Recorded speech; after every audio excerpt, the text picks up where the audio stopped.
हाय दोस्तों, my YouTube channel Satish के are में आपका स्वागत है। ये अभी हम आए हैं हमारी मौसी के घर, एमपी के सनावत, खरगोन ज़िले के सनावत एक गांव है अली बुजुर्ग। यहाँ पर देखिए ये प्रकृति का सौंदर्य, ये नर्मदा जी, नर्मदा मैया, ये देखिए नर्मदा नदी, ये बागान है, ये आश्रम है कुछ, ये आश्रम बना हुआ है यहाँ पर।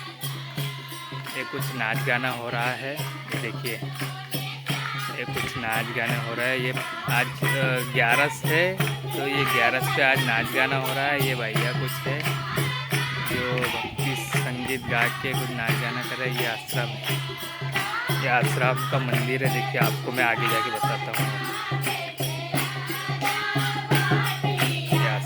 नर्मदा किनारे बना हुआ आश्रम है। ये देखिए कुछ ये भक्ति गीत गा रहे हैं और